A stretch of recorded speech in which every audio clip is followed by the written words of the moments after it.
بسم الله والصلاة والسلام على رسول الله. ازيكم يا حبايب؟ عاملين ايه؟ يا رب تكونوا بخير دايما. النهارده بقى كده فيديو جديد، يا رب يعجبكم. متنسوش اللايك والاشتراك في القناة لو مش مشتركين، وتفعيل زر الجرس عشان يوصلكم مني كل جديد انا بنزله. اول حاجة كده قمت كده عملت لي فطار. سلقت لي قليت كده بيضة، وكنت عاملة عيش كده قبلها بيوم، اللي هو العيش البلدي. كنت خبزاه، فاخدت كده ربع رغيف، وكنت عامله 2 طعميه كده في الاير، وقطعت قطه كده، وخدت لي قطعه من الطماطم، وهعمل ايه كوبايه من الايس كوفي. هفطر كده فطار خفيف وسريع، علشان عندي تنظيف النهارده، الدور على تنظيف اوضه النوم. الجو اليومين دول كله تراب من بعد العيد كده، ولا كأننا نضفنا بصراحة.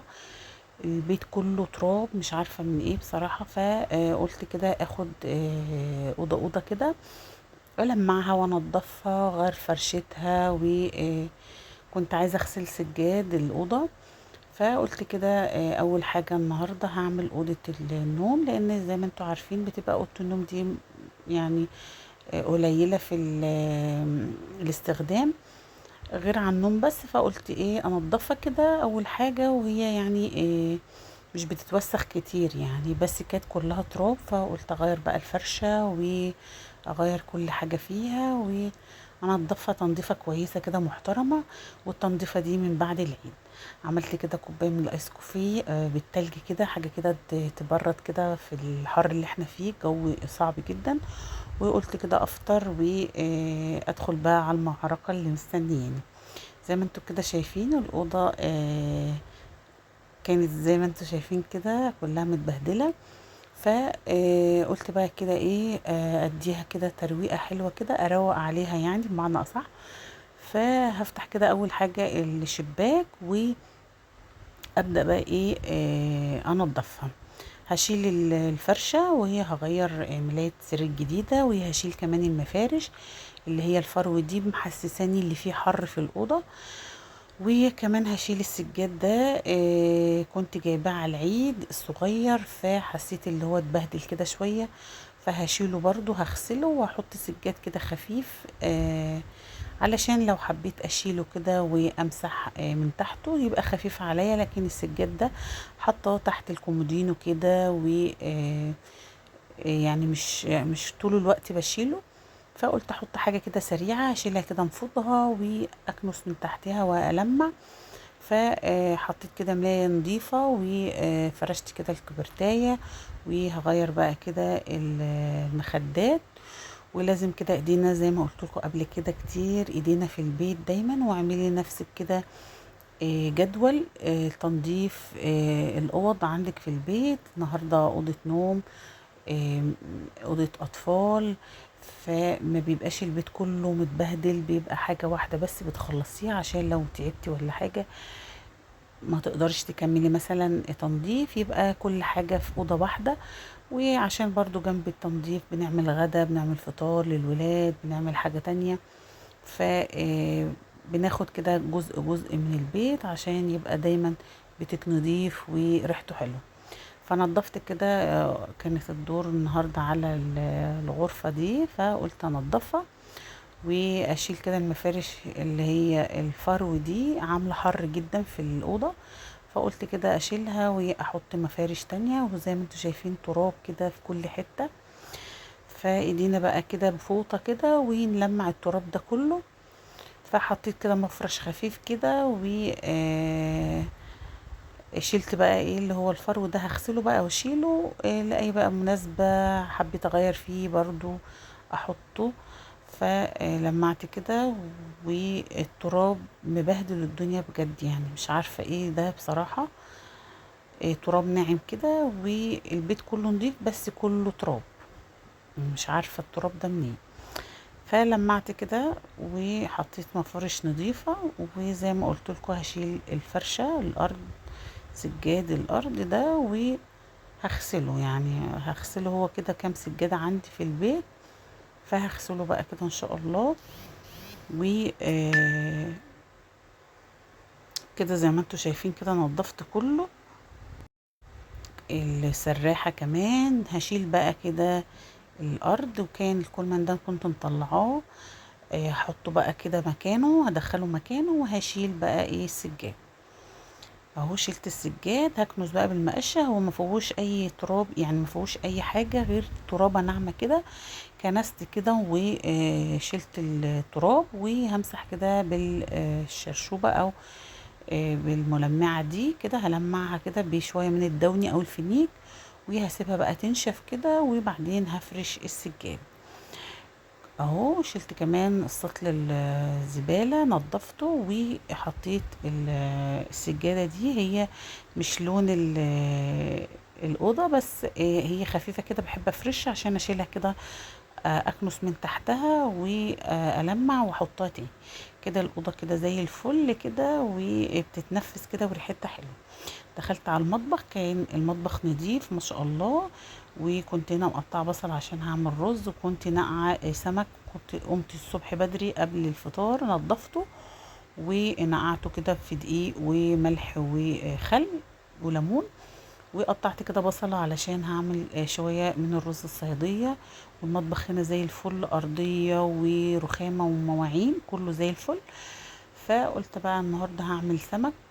كده خلصنا اوضتنا ونضفناها وروقنا عليها وقفلناها، ودخلنا كده على المطبخ نعمل الغدا. طبعا بقية الشقة نظيفة برضو، ايدينا فيها وكنساها ومنضفة فيها كل حاجة. بس التنظيف العميق النهاردة كان أوضة النوم. بكرة إن شاء الله ننضف معاكم أوضة الأطفال، كل يوم كده غرفة غرفة. فحطيت كده شوية زيت في الحلة، وبصلة كده مبشورة صغيرة، وقلت اعمل شوية رز صغيرين كده بالبصلة، علشان هقلي سمك. انا اكل النهاردة سمك مقلي. ف انا بحمر كده البصل لما تاخد لون، واحط لها شوية من المية تغلي غلوتين علشان تنزل اللون البني بتاعها ده. وهنزل بالرز كده على طول اهو. وطبعا انا عامله كميه رز صغيره، لان البيت كله يعني ماشي كده على نظام غذائي. ف بعمل كده على قد الغدا، مش بحب بالذات الرز الصيادية، مش بحب ابقي منه كمان. فعملت كده على قد ما هناكل. عملت كده كوبايه رز واحده في الحله الصغيره دي. زي ما انتوا شايفين كده الرز اتشرب ما شاء الله، طالع لونه حلو جدا وريحته جميله. فهديله تقليبه كده علشان البصل، وهوطي عليه واسيبه. هعمل كمان تتبيله السمك، توم وفلفل احمر مفروم او حامي، وليمونه وشويه خل وكمون وشويه من الملح. دي التتبيله اللي بتبل بيها السمك المقلي. وهتبله بقى كده، والنهارده هقليه في الفرن، مش هعمله في الزيت. انا بقالي فتره كده ماشيه على اي حاجه مقليه في الزيت مفيش. بقالي شهرين بالظبط ما بعملش اي حاجه مقليه في الزيت لكل البيت بصراحه، مش لوحدي يعني. كل البيت بياكل الاكل بدون آلية وزيوت كتير. فهرصه كده في صينيه واحطه في الفرن تحت الشوايه، بياخد لون حلو جدا، احلى كمان من الزيت وهو مقلي يعني في الزيت. وطبعا لو كميه صغيره بحطها في القلايه، بيقليه كده ويبقى حلو جدا. بس انا النهارده بقى كنت مستعجله على الغدا وكنت متاخره، فقلت احطه كله كده في صينيه تحت الشوايه علشان انجز في الوقت. لكن انا اغلب الوقت بقليه في القلايه، بيطلع حلو جدا ومقرمش وسهل جدا في الوقت. فهاتين كده شويه من الزيت صغيرين كده، احطهم كده في الصينيه.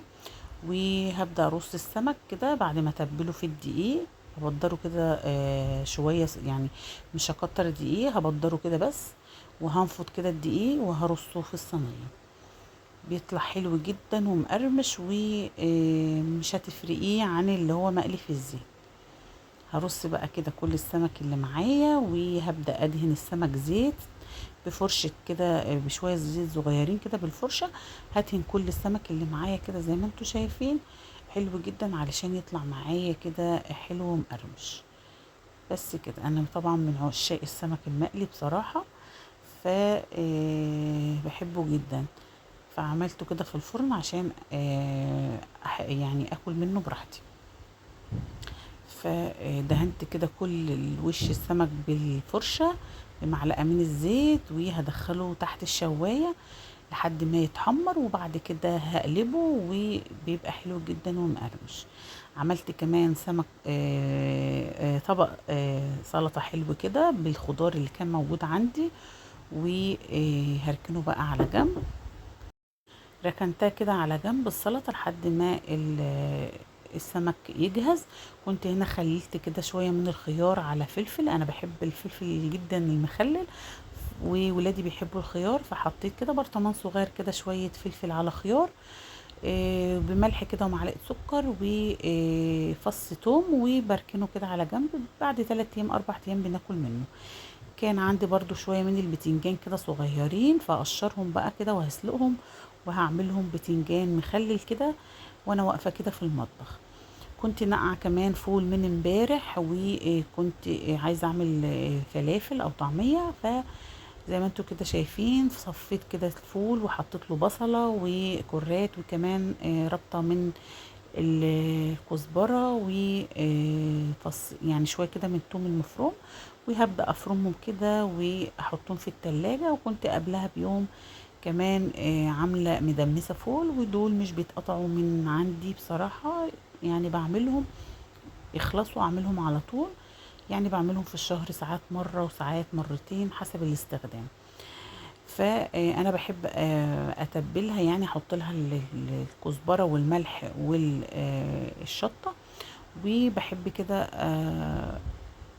اعملها كده في الاكياس عشان اطلع احمر على طول، لان انا من النوع اللي بينسى.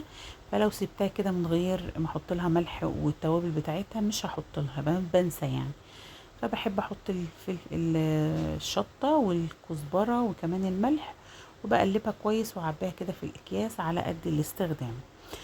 كل ده وانا لسه في المطبخ كده لحد ما السمك كده طلع زي ما انتوا شايفين، وهبدأ احضر الغدا. زي ما انتوا شايفين كده السلطة والرز ومخلي الخيار كده طلعته، والسمك زي ما انتوا شايفين طالع حلو جدا.